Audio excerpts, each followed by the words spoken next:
Hello and welcome to Broadband. Here at Broadband, we live by the philosophy that one needs other human beings to teach them how to be human. Our guide for today on this journey of communal actualization is Noor Al Obaid, an entrepreneur, a food and beverage consultant, and the founder of Bake and Educate, a nonprofit organization that has covered the tuition fees for more than 480 underprivileged students in Kuwait since its inception. Noor has been celebrated by the United Nations High Commissioner for Refugees for her stellar and admirable campaigns, and she's been well received by the public, which is evident by her loyal and enthusiastic fans and followers on social media platforms. I want to set the stage for this interview by shining the spotlight on three main points of focus for our dialogue. The first being Noor and her unique human journey. Next, I want to leverage Noor's acumen to learn about the subtleties of Kuwait's food scene, particularly how to start a food trend in the food-obsessed world that is Kuwait. And finally, I want you, the listener, to be able to walk away from this conversation with some of the habits, tips, and tricks that help pave the road to Noor's success. Without further ado, hello, Noor. How are you? Hi, I'm good. How are you? I love the intro.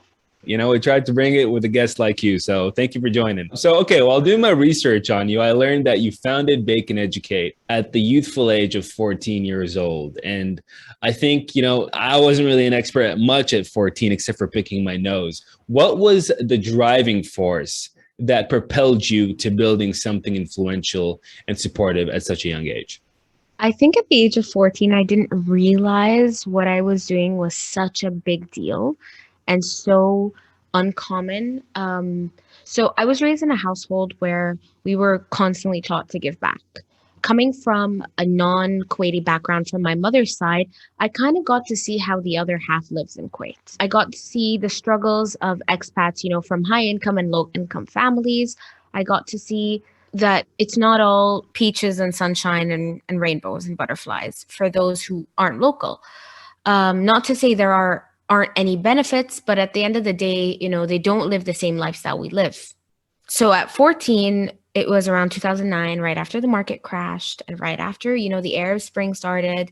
And I started to see just how many families and how many people I grew up with started to get affected, their businesses back home or just in general, their lives started to somewhat unravel, And I turned to my mother and I told her one day at lunch and I was like, I had just gotten into the whole baking scene.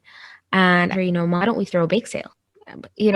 I think my idea of a bake sale was definitely not what I got. I was thinking, on the movie line American bake sale style. And at that point, my mom was like, let's do it. We went to Beit Lothan, spoke to the person who ran it at the time, who was named Sheikha Farah. And she was so supportive of it. It was like, hey, let's do this. We got the accountants from different schools because we wanted to show people that, I know I'm just a kid, but I'm trying to be as transparent as possible.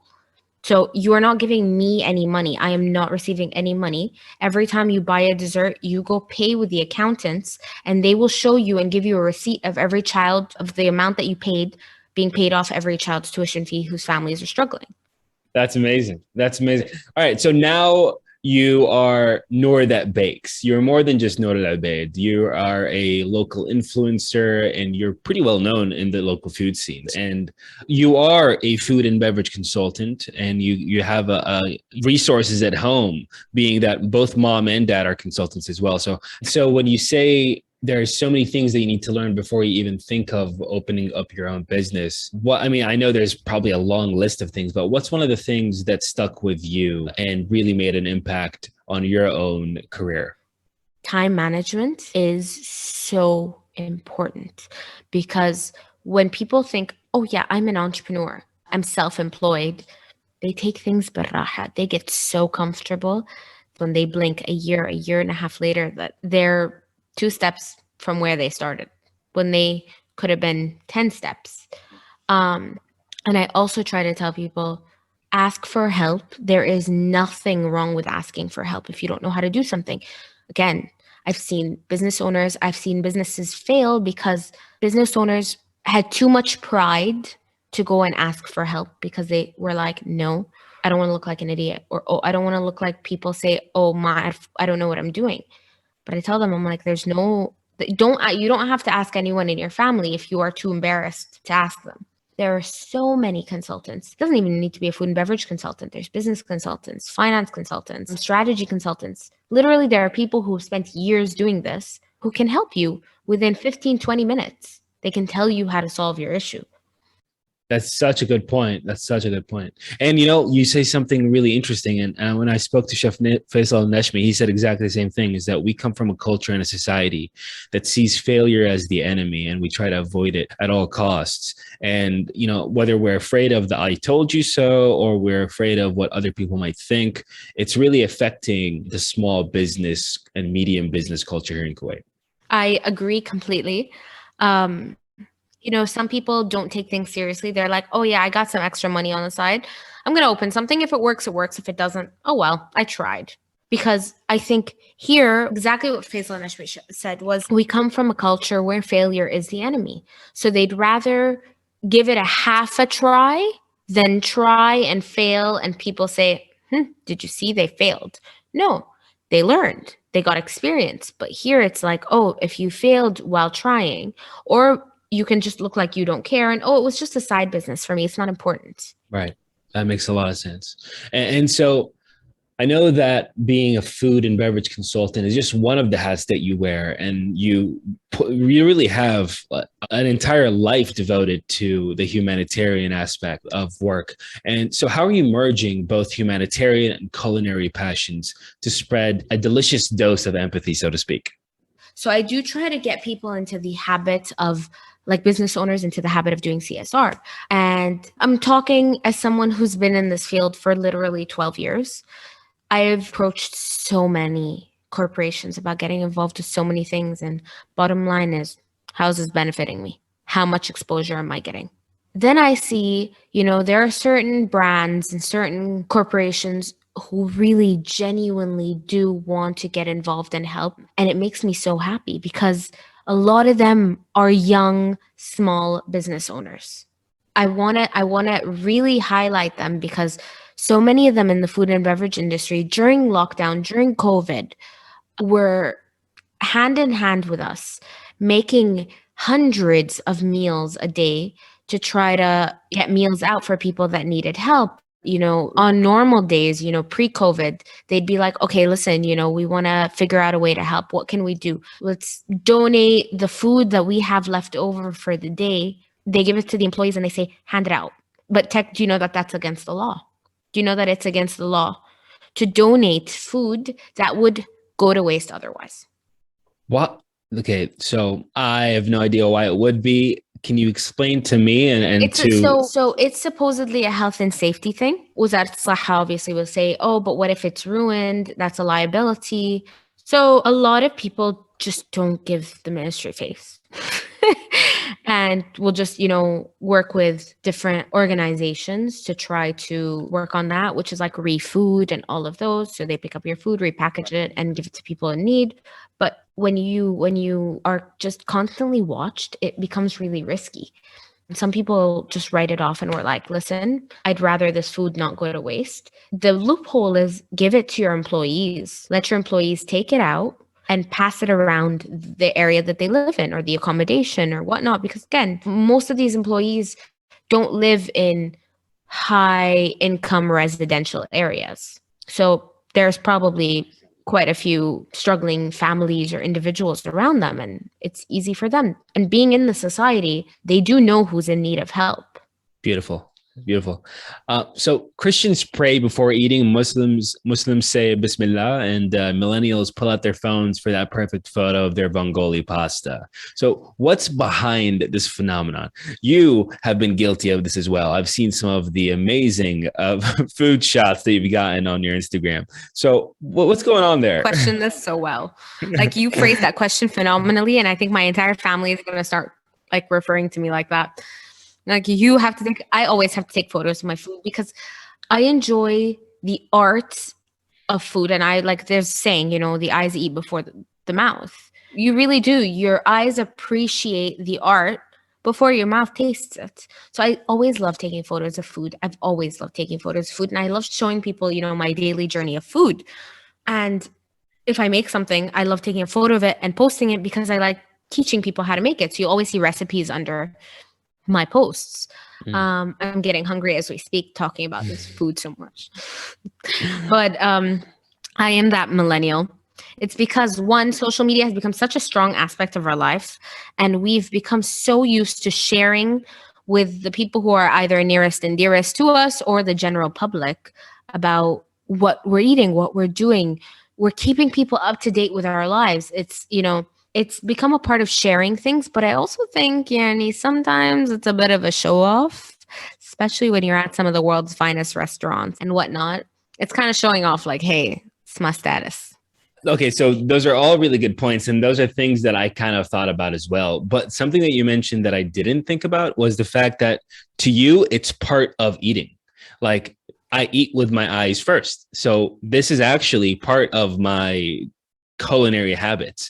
And so, like, I mean, now I'm gonna kind of see people that do that in a different light. I used to always completely honest with you, judge them, but but now it's kind of less, it's less that and more appreciating. All right, so as a consultant, what have you learned to be the main ingredients of building that food trend that is so often coveted here in Kuwait? So I think making a food trend is, by the way, it's not as easy as people think at all. It's insane. There's so many aspects to it. One of them is you need to make it Instagrammable. If it's not Instagrammable, it's not worth it. A lot of the times when you see something that trends on social media, especially when it comes to the food game, a lot of the times it doesn't taste as good as it looks. People focus more on the look, and that says a lot about them as humans and the culture we've grown to become a part of, which is what you portray to the world isn't always true. It looks good, doesn't mean it is good. So I think that's one of the biggest trends. Two, you need to play on what people like most here. Something you can drizzle in chocolate or drizzle in cheese or drizzle in something. There always has to be harakatil, pouring something on.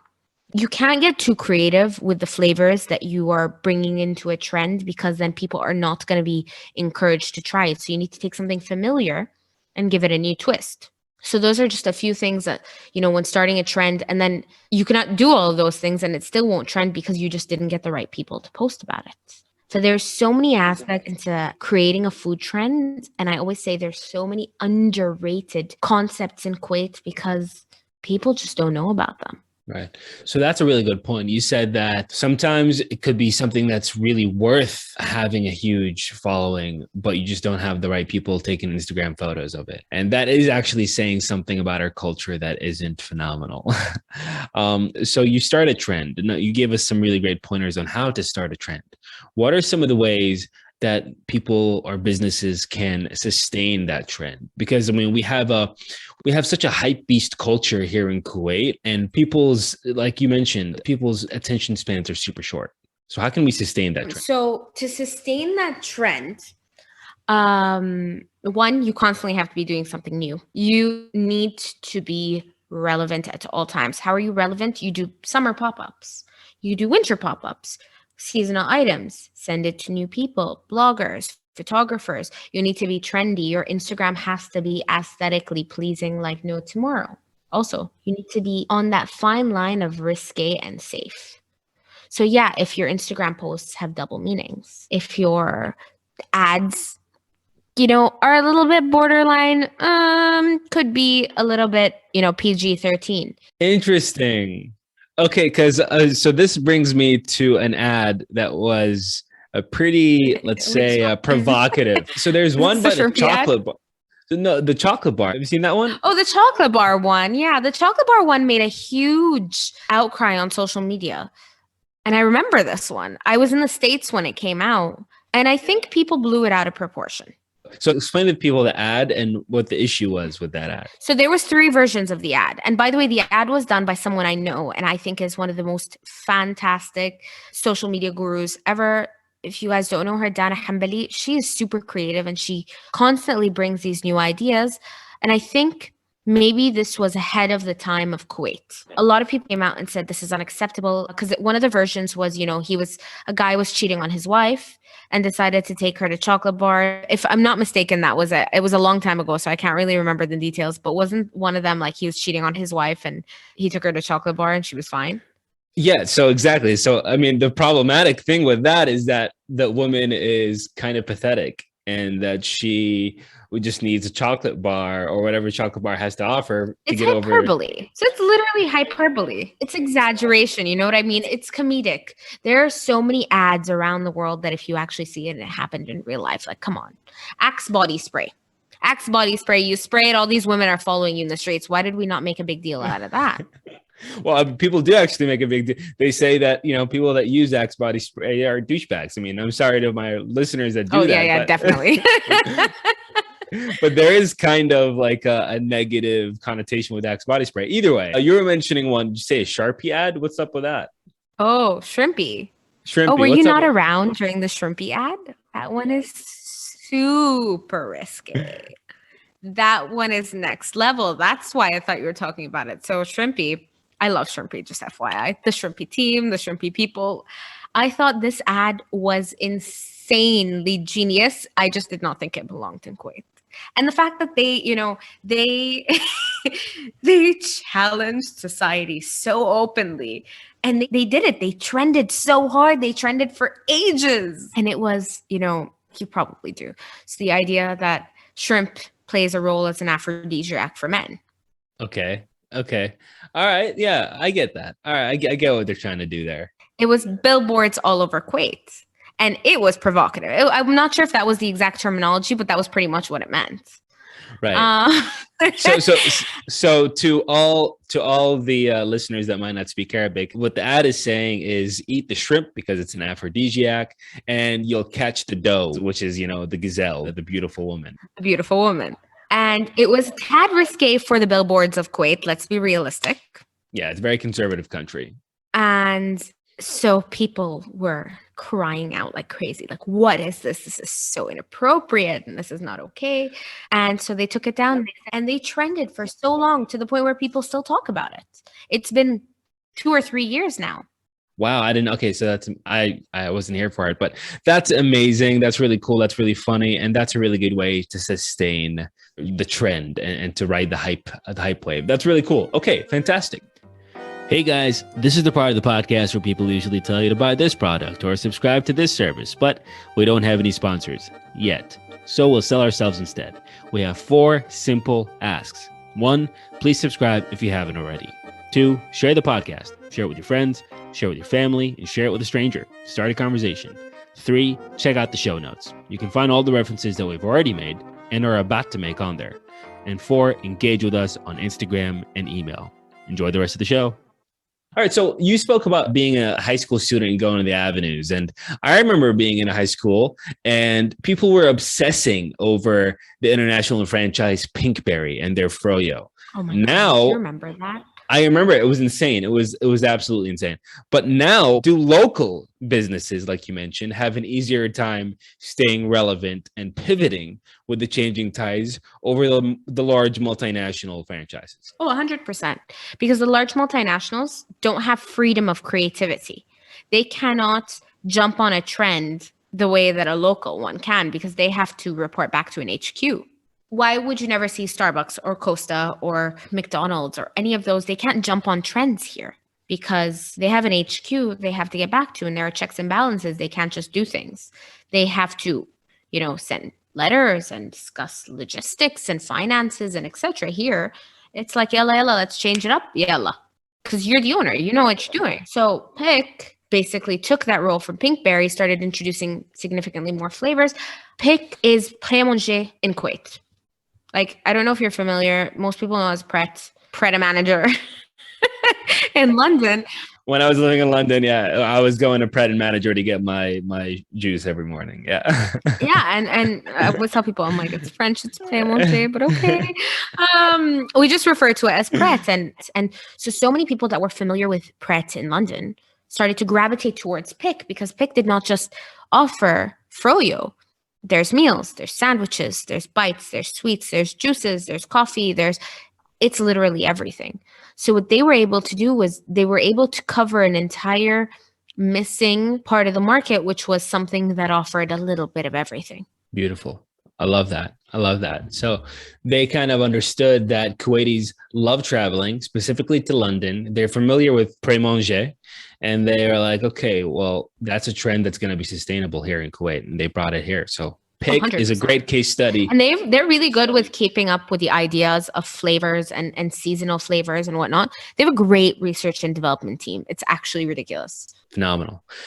So Kuwait doesn't really have a food critic scene. And I spoke to Chef Faisal Nashmi about this. You know, we have trendsetters and social media influencers that tend to fill that gap in the culinary space.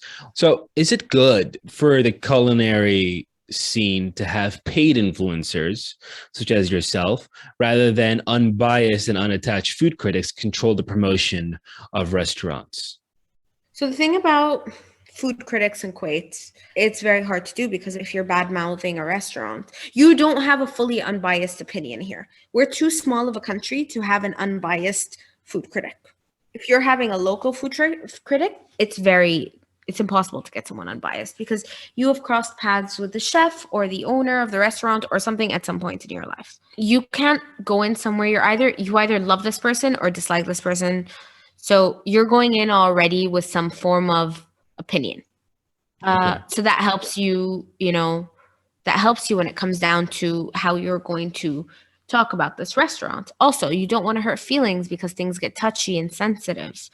So you really don't want to step on any toes because, it's such a small society. What if we cross paths again? It's really hard to get a proper food critic scene unless you're anonymous. Okay, that's a really good point. That Kuwait is such a small community of people that feelings are taken into account and are a big part of that equation. So maybe the food critic scene here is slow to start because of that. But it's necessary to have food critics to reach that food capital 2030 vision that some Kuwaiti restaurateurs have. We have Mohammed Jafar, Chef Adel Sharhan, Basil Salim, and Rakan Al-Fadala. They had that vision of making Kuwait the food capital by 2030. So do you think that this initiative was a studied and deliberate one, or was it kind of a publicity stunt?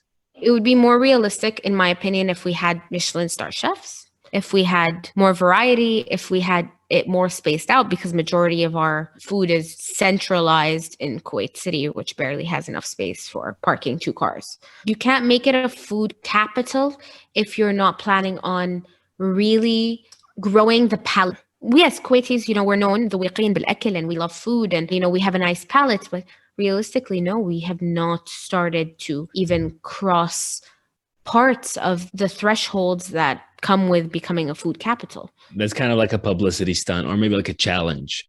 I would say it's a challenge, but it's a statement that they would like to fulfill. I would love to see that fulfilled. But if you're going to make it a food capital, you're going to need to open world-renowned restaurants from all over the world, which some people are not willing to do because the laws in Kuwait mean you have to have a partner at least in Kuwait that owns 51% of the business, and most restaurateurs do not want to take that chance. Well, there's that, and then there's also a lot of international restaurants pair their food with alcohol, and alcohol is illegal here. Yeah, so one of the restaurants that is a local gem and could be part of this 2030 vision is Gia, your cousin's creation, which you were pivotal in building from the ground up. What were some of the most challenging factors behind building a successful restaurant, and how difficult was it to let go of Gia when it was sold to Al Thara company? So Gia, I would consider Gia literally like my niece or nephew. I think Gia was, Maryam's first baby before her actual kids. So as a family, all of us were super attached to it. Gia's recipes are recipes that have been passed down in our family, and just given a Gia twist on it. I think for all of us, it was super difficult to come to terms with the fact that it has now changed ownership, which means the direction it's changed into is not what we watched it grow as. And not to say that they're not doing a good job, afi alayhum, bravo, you guys know what you're doing. And I was so proud to see it. Gia became such a phenomenon that, Thiqa Group wanted to buy it. I'm thinking of Gia, that Gia was, this 4 or 5 tabled little spot in Salmiya, or like Sharb al Khalid, that people, didn't know in the beginning. And now it's branched out all over Kuwait, and I'm so proud of it. And it's grown so much, and Miriam put her heart and soul, and we all did, you know what I mean? Like, we really loved Gia like our own child. Like, I tell Miriam, it was like your kid before, so it's like literally like my niece or nephew. So what were some of the things that you did as a family to make Gia attractive enough to be sold to a fellow company? I mean, you said it started off with 4 tables in Salmiya. Well, what were some of the things that you guys did as a family to expand it? So I still remember, oh my God, times me and Miriam would just be inside Gia testing random things and random pairings and random, like, there was a KDD right next door, KDD soft serve. And we'd like run across, just try to get ice creams. And, we were trying to make something that would look cool. So ice cream inside coffee and this and that. And we were running around so much trying to like just really come up with something that gave people something they're missing. And my mother and Khatishada and so many input of recipes were so classic, yet given this new modern day twist. You have like the stuffed aubergines. That's literally just, what's it called? A baitanjan mahshi without the rice. And it's cold and it's cooked because we love eating leftovers. That's something that I think played a big role, is we love eating leftovers, especially when they're cold and in the fridge. It's a weird thing in our family that we love doing. But that played a big role in the fact that, I'm thinking played a big role in the way that she placed the fridges, and, food was on display. You could have it heated, but you could also eat it cold. And it's all ready-made stuff that was healthy, was good, and still appealed to your sense of culture. Beautiful. I love that. I love kind of the unique twist that you guys put on it. And I can definitely see that it meant a lot to you. I'm sorry you had to give it away, but it meant that it grew. Okay, so I want to play a game with you where I mentioned some popular trends in the food world, and you reply with sold or not sold on whether you buy this trend as viable and why. So we're going to start with the mukbang. And for those of you who are not familiar, mukbang is originally a South Korean audiovisual trend where people consume various quantities of food while interacting with their audience. A name that might be familiar to many of you guys here in Kuwait is Fajr Hayat from Fajr Eats. So what do you think of mukbang? I'm torn. Okay, so if you love it, why don't you do it yourself? So literally you eating on camera. So there is a certain sexualization of mukbang. And that's why it's so popular, because people genuinely enjoy it. And it's just so sensual. Well, in the most case, the way a lot of people do it. And I wouldn't do it because I know, and I've seen, unfortunately, the comments on different people who do mukbang accounts in Kuwait, because Fajr really did start the phenomena of people eating on screen and breaking through that. But I don't want to say I'm not brave enough to feel that. Like, I've done enough. I can leave this one to Fajr Eats. I've done it once before and I was like, nope, not doing this again. I applaud her, because to be brave enough to go on camera and do this, and knowing the comments that come through are not always the best, I genuinely do applaud her. And she is such a great girl and she's hilarious. And so I know that she does this in good fun because she just loves food. And you can see that in the way that she eats. But personally, I wouldn't. I love watching it 100%. Would I do it? No. Fair enough. Okay, so we'll leave it to Fajr Eats and Noor Bakes. We'll leave it there. All right, so are you sold or not sold on the health and wellness trend? And we have turmeric in your orange juice and McDonald's salads and calorie counting. Are you sold? Yeah, I am sold on that one, honestly, because a lot of these things, you're going back to origins. Well, McDonald's salads, no, not really. I love McDonald's, but if you're not getting chicken nuggets from McDonald's, you're wasting your time. But I do believe in the health and wellness trend, because I'm currently going on a health and wellness trip. Okay, fair enough. So you're a little biased, but you think that trend is here to stay. You think it's going, a lot of people are trying to become more healthy. Definitely. And I think it's better because we do face a huge spike in the past, I want to say 20 years of obesity, whether it be adult or child. Yeah, definitely. That is something that I spoke about with my episode with Dr. Hannah Jafar, and she gave some really great insights. Okay, walk us through the process of taking that perfect food photo. I know you're an expert at this. So, first of all, lighting is so important. Natural lighting is best if you could get sunlight. Okay, so I prefer to tell people to stay away from direct sunlight. Always get right next to direct sunlight, so it's not too harsh and doesn't show the flaws of the dish, but you're getting great lighting. 2, always hold your camera upside down. So literally hold your camera as close to the plate as possible. You'll get a better angle. So flipped upside down and then get close to the plate. I would say play on colors. So either highlight the colors on the plate and get a plain, clean background, or put a hand in, kind of bring in that focal point. So make your dish the focal point. Don't make it too busy. Wow. Okay. So I'm going to try that right now, right after I get done with you. I expect a photo. Okay. You'll get one. All right. Thank you so much, Noor Al Obaid. You're amazing. Appreciate having you on here. And I'm sure we'll have another one of these in the near future. Hopefully. Thank you so much. And I'll talk to you soon. Anytime you guys need me. This podcast would not be possible without your support. So please subscribe to our podcast, share it with your friends and family, check out the show notes for any references made, and engage with us on Instagram and email. Thank you.